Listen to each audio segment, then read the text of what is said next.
उत्तराखंड में कोरोना के साथ ही ब्लैक फंगस का भी बढ़ा खतरा। 20 नए मरीज मिलने से हड़कंप, 3 संक्रमितों की मौत। उत्तराखंड में नेपाल सीमा से लगी एसएसबी की 10 बीओपी होंगी जगमग। बिजली विभाग ने पूरा किया सर्वे, हाईटेक होगी सुरक्षा। उत्तराखंड में केंद्रीय जल शक्ति मंत्री से मिले सीएम तीरथ, कहा लखवाड़ परियोजना को मिले कैबिनेट कमेटी की अनुमति।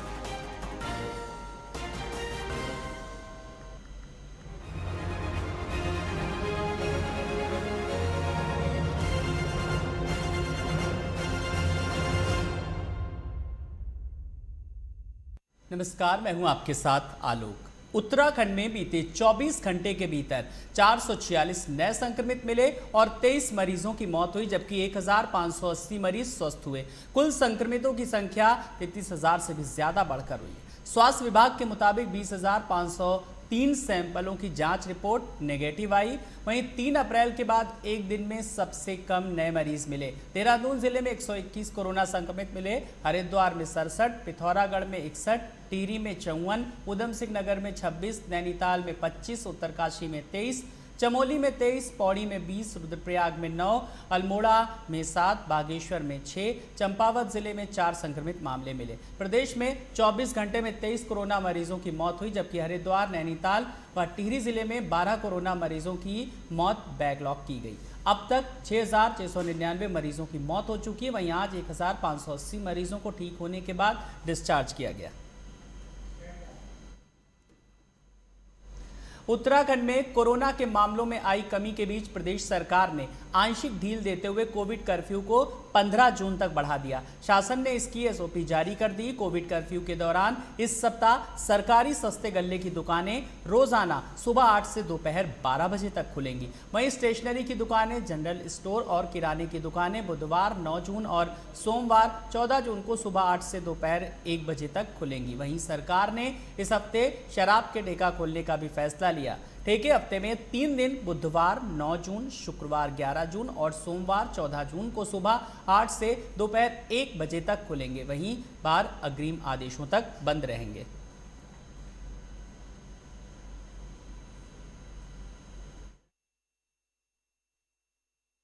उत्तराखंड में 80 लाख रुपए की लागत से स्वीकृत मेरा गांव मेरी सड़क योजना का शिलान्यास करने मसूरी के ग्राम सभा क्यारकुली गांव पहुंचे कैबिनेट मंत्री गणेश जोशी ने कहा कि वो शीघ्र ही अपने 10 सालों का रिपोर्ट कार्ड पेश करने वाले हैं। उन्होंने पूर्व कांग्रेसी विधायक पर चुटकी लेते हुए कहा कि उनके कार्यकाल और भाजपा के 10 साल के कार्यकाल में हुए विकास कार्यों को जनता देख रही है और मसूरी विधानसभा की तुलना में राज्य के किसी भी विधानसभा क्षेत्र में इतने विकास कार्य नहीं हुए। मसूरी में अनेकों योजनाएं स्वीकृत हैं और कईयों पर कार्य भी चल रहा है, जिसमें 144 करोड़ रुपए की लागत से मसूरी यमुना पेयजल योजना, 300 करोड़ से ऊपर की पुरकुल मसूरी रोपवे योजना, मसूरी में विद्युत लाइनों के भूमिगत करने की योजना के साथ ही कई ऐसी योजनाएं जिन पर कार्य चल रहा है। उन्होंने कहा कि भाजपा सरकार सबका साथ, सबका विकास और सबका विश्वास के तहत काम कर रही है।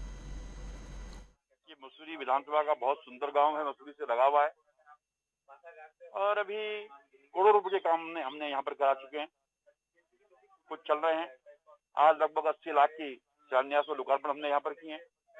अभी कुछ मांग पत्र मुझे दिए गए थे, मैंने तुरंत उनको स्वीकृत कर दिया है, क्योंकि भारतीय जनता पार्टी सबका साथ, सबका विकास और सबका विश्वास इस नारे को लेकर काम कर रही है।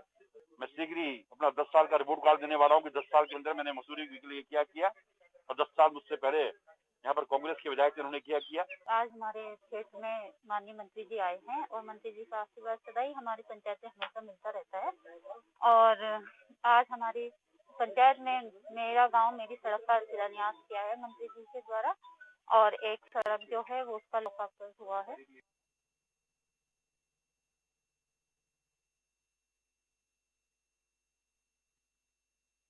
वहीं अल्मोड़ा में कांग्रेस कार्यकर्ताओं ने पूर्व विधायक मनोज तिवारी के नेतृत्व में शिखर तिराहे पर स्थित शहीद पार्क में धरना दिया। वहीं सरकार के खिलाफ नारे लगाते हुए बाजार खोलने व समस्त व्यापारियों को आर्थिक सहायता देने की मांग की गई।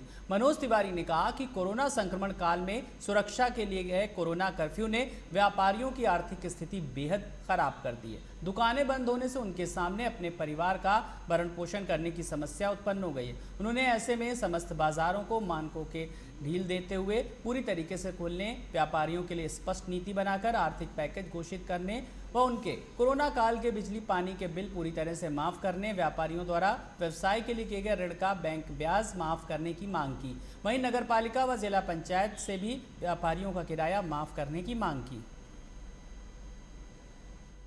क्षेत्र की जनता के साथ साथ व्यापारियों द्वारा पूर्ण सहयोग किया गया है, लेकिन लॉकडाउन के अंतराल में बढ़ने के कारण आज जो हमारा व्यापारी है, चाहे छोटा व्यापारी है चाहे बड़ा व्यापारी है, वो आर्थिक कठिनाइयों से जूझ रहा है। तो हम सब कांग्रेसजनों की मांग है कि प्रदेश सरकार उनको आर्थिक राहत देने का काम करे, उनका जो सीसी लिमिट है या उनका जो बैंक का ऋण है उसके ब्याज को माफ करने का काम करे, उसके साथ साथ उनका बिजली पानी के बिल को माफ करने का काम करे और उसके साथ साथ स्थानीय स्तर पर नगर पालिका द्वारा उनके किरायों को माफ करने का काम करे और जिला पंचायत द्वारा उनके भवन के उनके दुकानों को किराए को माफ करने का काम करे। इस बात को लेके आज हम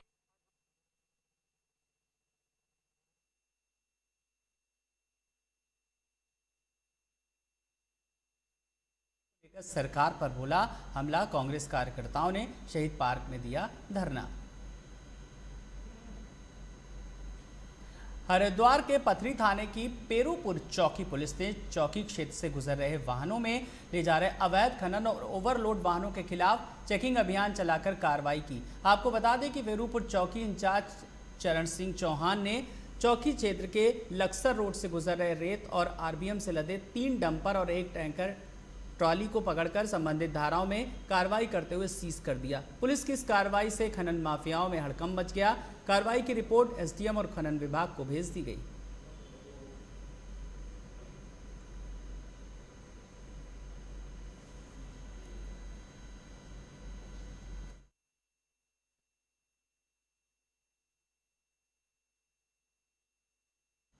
वहीं कोरोना संक्रमण लगातार घटने के बाद भी उत्तराखंड सरकार के द्वारा व्यापारियों को कोई राहत न दिए जाने से प्रदेश में नाराज व्यापारियों का आक्रोश रुकने का नाम नहीं ले रहा है। काशीपुर में आज प्रांतीय उद्योग व्यापार मंडल ने प्रदेश सरकार का पुतला दहन कर बाजार खोलने की मांग की। काशीपुर में आज महाराणा प्रताप चौक पर प्रांतीय उद्योग व्यापार मंडल अध्यक्ष प्रभात साहनी के नेतृत्व में दर्जनों की संख्या में व्यापारी एकत्र हुए और प्रदेश के मुख्यमंत्री का पुतला दहन किया। इस दौरान व्यापारियों ने कहा कि लंबे समय से बाजार बंद होने से तमाम व्यापारी भूखमरी के कगार पर पहुंच गए। व्यापारियों ने कहा कि शराब की दुकानें खोलने का फैसला तो लिया गया, किंतु बाजार के संबंध में मौजूदा सरकार उनकी परेशानियों को नजरअंदाज कर रही है। प्रांतीय उद्योग व्यापार मंडल ने चेतावनी दी कि यदि शीघ्र ही प्रदेश सरकार ने व्यापारी हित में कोई कदम नहीं उठाया तो बाध्य होकर धरना प्रदर्शन करना पड़ेगा।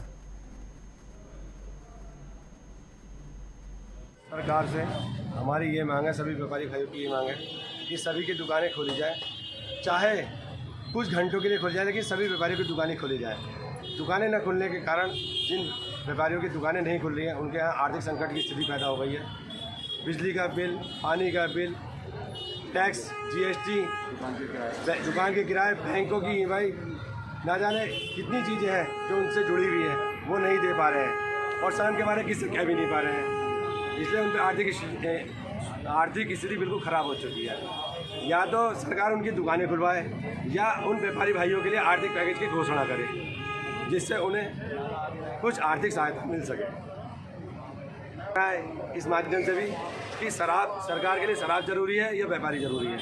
व्यापारी की दुकान 1 दिन खुलेगी, शराब की दुकान 3 दिन खुलेगी। ये तो बहुत गलत बात है।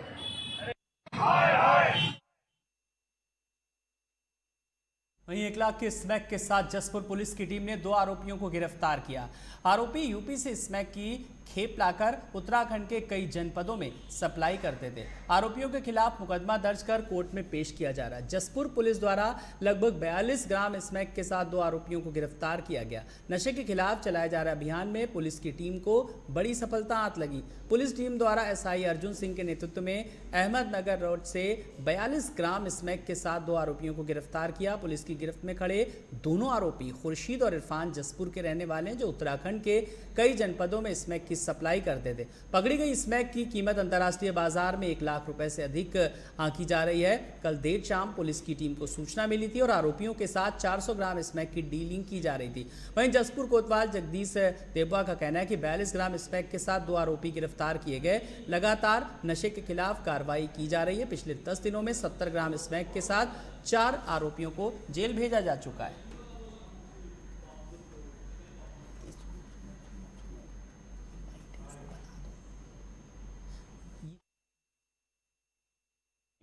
इसको जो लाने वाला था उसके पीछे एक बिल्डिंग लगा रखी थी, तो हमें एक बीच वाला व्यक्ति मिला जिसका नाम खुर्शीद है, और ये जो है उससे ला करके यहाँ लोकल में सप्लाई करता है। जो मेन है उससे ला करके लोकल में सप्लाई करता है, और इससे डील की गई थी हमने 400 ग्राम की। तो पहले उसमें ये 42 ग्राम लगभग ले आया था, और 42 ग्राम 2 लोग थे ये, और इसमें से 36 ग्राम खुर्शीद के पास से मिला था और 7 ग्राम जो है इरफान के पास से मिला था। तो उसमें साथ लगभग 1 लाख रुपये से ऊपर इसकी कॉस्ट होगी। और जो थोड़ा सा ये होगा कि जसपुर में जो थोड़ा सा इनका हाथ फैला रहे थे, कारोबार फैला रहे थे, उसमें अंकुश लगाने के लिए पूरी कोशिश की जा रही है। 4 आदमी पकड़ लिए हम लोगों ने, और लगभग 70 ग्राम लगभग बरामद कर लिया।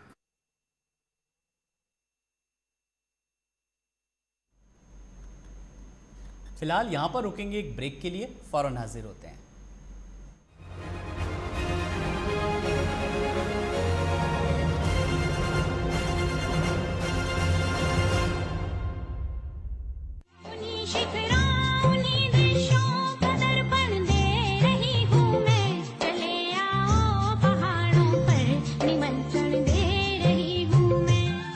ये ऊंचे ऊंचे पर्वत, इन नदियों की कलकल जहां, देवों की भूमि, गंगा की पावन धरा है वहां।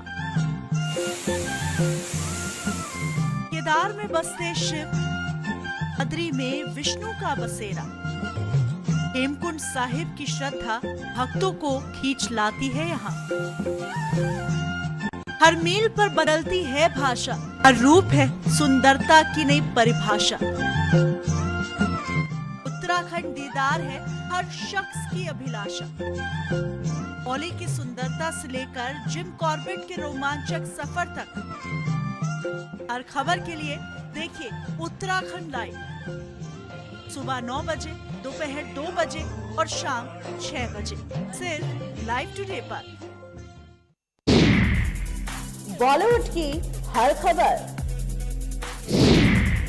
फिल्मी सितारों का सफर,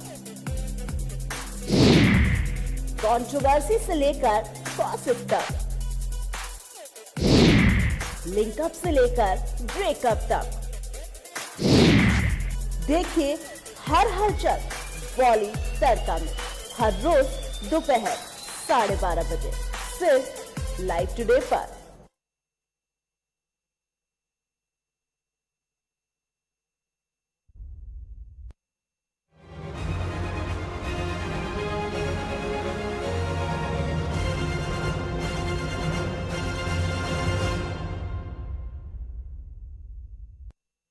स्वागत है ब्रेक के बाद। गरीबों के एक्टर से मशहूर कल्याण जिजाना महाराष्ट्र लॉकडाउन से अनलॉक होने पर धन्यवाद किया।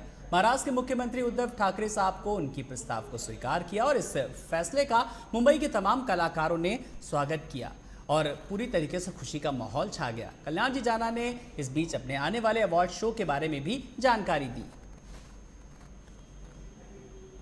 1.5 साल से 2 साल से जो झेल रहे हैं हम लोग, मतलब कलाकार। नमस्कार, आप सभी का मेरा प्रणाम। मैं हूं गरीबों के एक्टर कल्याण जिजाना और दादा साहेब फाल्के आइकन अपने फिल्म्स के मैं founder and chairman, KJ talkies और केजे वाटर का मैं फाउंडर एंड चेयरमैन।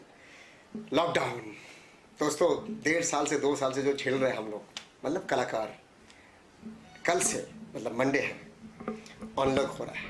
थोड़ा सा राहत मिला हम जैसे कलाकार को और सभी को।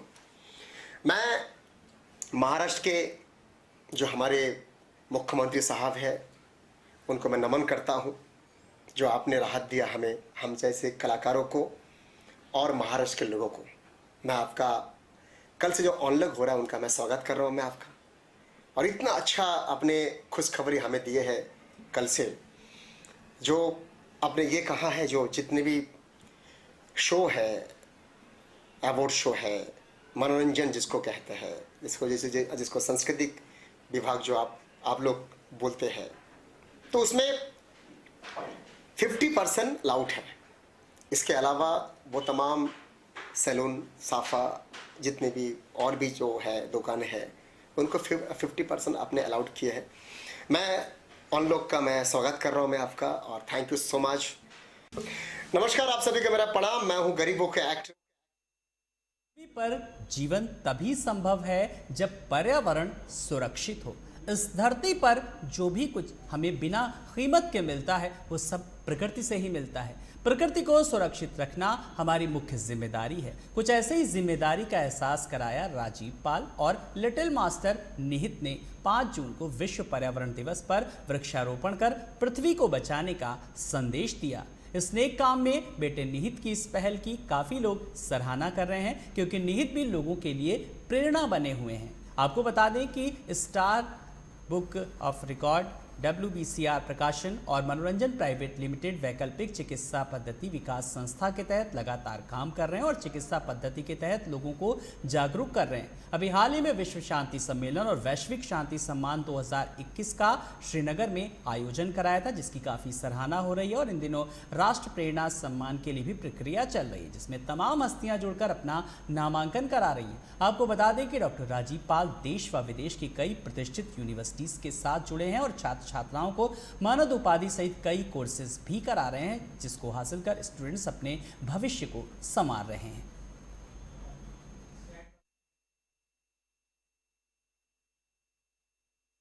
आगे बढ़ेंगे। कोरोना संक्रमण महामारी ने चारों ओर हाहाकार मचा के रख दिया। किसी को रोजगार से हाथ धोना पड़ा तो किसी को अपनी जान से। जहां कुछ लोगों ने इसे अवसर बना लिया तो इंसानियत को जिंदा रखते हुए कई हाथ आगे भी बढ़े और मददगार बने। इसी कड़ी में सब इंस्पेक्टर अनूप मिश्रा का नाम भी आता है, जिन्होंने इस कोरोना काल में जरूरतमंदों की मदद करते हुए मीडिया कर्मियों को सैनिटाइजर वितरित किए, जिसके तहत लाइव टुडे न्यूज़ चैनल पहुंचकर वहां के कर्मियों को सैनिटाइजर देकर उनकी हौसला अफजाई भी की, जिसमें विनोद उपाध्याय, अंकित, अमरजीत, पवन, सीपी, नवनीत, कुलदीप, गौरव, सुजीत, अनिल जायसवाल, अरविंद शाही, निशांत श्रीवास्तव, वरुण सहित कई कर्मियों को सैनिटाइजर देकर सम्मानित किया। आपको बता दें कि अनूप मिश्रा लगातार अपनी ड्यूटी के साथ सामाजिक सरोकारों से जुड़े रहते हैं। कोरोना काल में भी जब लोगों के अपने ही अपनों से मुंह मोड़ रहे थे, ऐसे में अनूप लोगों की मदद कर रहे हैं और जागरूक कर रहे हैं। एक दूसरे के लिए चलाई गई हेल्पलाइन की लोग काफ़ी सराहना कर रहे हैं और विश्व पर्यावरण दिवस के अवसर पर भी पर्यावरण के प्रति लोगों में सजगता और जागरूकता लाने के उद्देश्य से सब इंस्पेक्टर अनूप मिश्रा पूर्व द्वारा पौधारोपण करके आओ धरती को संवारे अभियान की शुरुआत की गई। इस मुहिम में शामिल green warriors sub inspector Anup Mishra पूर्व, doctor PK Gupta, doctor Prashant Natu, doctor शाश्वत सक्सेना, रीना पांडे, आनंद कृष्ण मिश्रा, संगीता मिश्रा एवं एप्लॉम्ब हेल्थ केयर लिमिटेड के निदेशक प्रभाकर मिश्रा, पुष्कर मिश्रा द्वारा पौधे रोपित किए गए। आपको बता दें कि एप्लॉम्ब हेल्थ केयर लिमिटेड के निदेशक प्रभाकर मिश्रा, मैनेजिंग डायरेक्टर पुष्कर मिश्रा के सहयोग से सब इंस्पेक्टर अनूप मिश्रा पूर्व ने लाइव टुडे न्यूज़ चैनल के पत्रकार साथियों को सैनिटाइजर वितरित किए।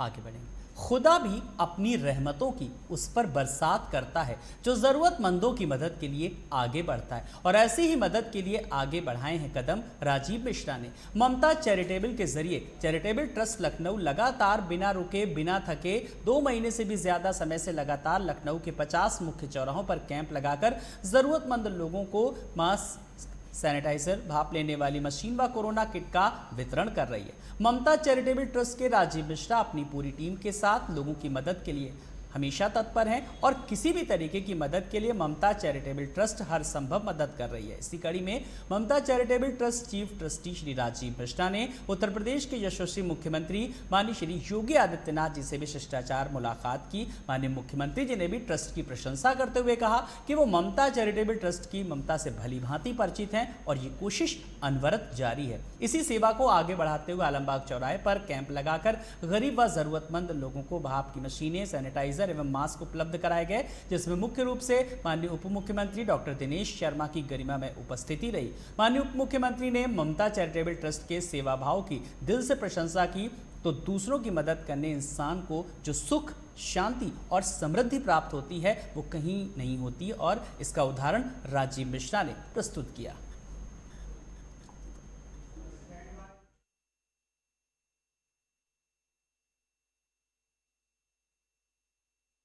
आगे बढ़ेंगे। स्वामी चिदानंद सरस्वती भारत तिब्बत समन्वय संघ द्वारा विश्व पर्यावरण दिवस पर आयोजित एक अंतर्राष्ट्रीय वेबिनार का आयोजन हुआ, जिसमें तमाम जानी मानी हस्तियों ने अपनी बात रखी। पिछले दिनों कोरोना महामारी की चर्चा करते हुए स्वामी चिदानंद जी ने कहा कि जब तक हम प्रकृति के समक्ष अपना सरेंडर नहीं करेंगे तब तक ऑक्सीजन के सिलेंडर ही ढूंढते रहेंगे। आज इस कल्चर को बदलने का समय है। आज हम जिस जीवन शैली को अपना रहे हैं इसे बदलने की आवश्यकता पर जोर देते हुए कई अहम बातों का जिक्र किया। तो इसी कड़ी में महाराष्ट्र में तैनात प्रमुख आयकर आयुक्त पतंजलि झा ने नदियों के किनारे वृक्षारोपण को जरूरी बताते हुए कहा कि वृक्षारोपण के लिए सरकार के भरोसे न रहें, खुद ही आगे आने पर जोर देने की बात की। तो वेबिनार को संबोधित करते हुए उत्तराखंड सरकार के मुख्य सलाहकार डॉक्टर रघुवीर सिंह रावत ने जैविक खेती के महत्व की चर्चा करते हुए कहा कि जैसे जैसे हम जैविक खेती की ओर बढ़ेंगे वैसे ही वातावरण शुद्ध होगा। आज पौधारोपण तो होते हैं लेकिन उनका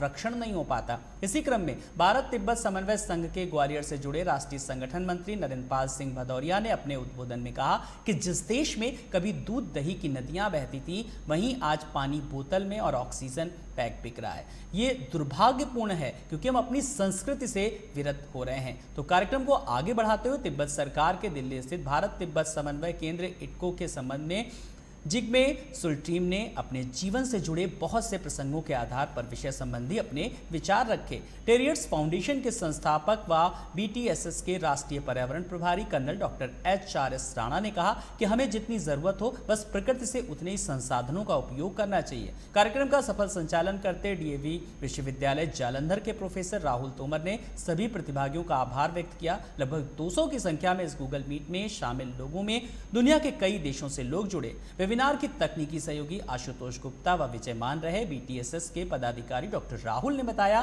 कि जल्द ही अन्य वेबिनार BTSS करने जा रहा है ताकि पर्यावरण, मानव अधिकार, न्याय को तिब्बत व भारत के हित में के अनुकूल बनाया जा सके।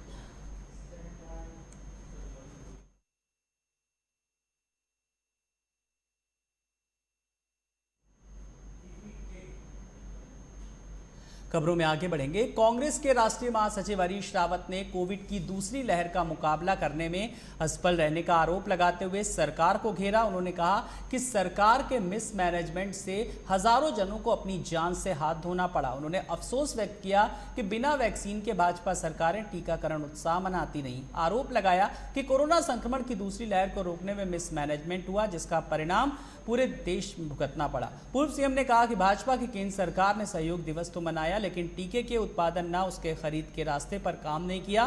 देश के अंदर टीके की भयंकर कमी पैदा हो गई, मगर अब जो हम देख रहे हैं वो वैक्सीनेशन के नाम पर एक खुली लूट है। मृत्यु के भय का दोहन किया जा रहा है। सरकारी अस्पतालों में कोरोना टीका गायब है और प्राइवेट बड़े बड़े हॉस्पिटल्स में धड़ल्ले से टीकाकरण हो रहा है।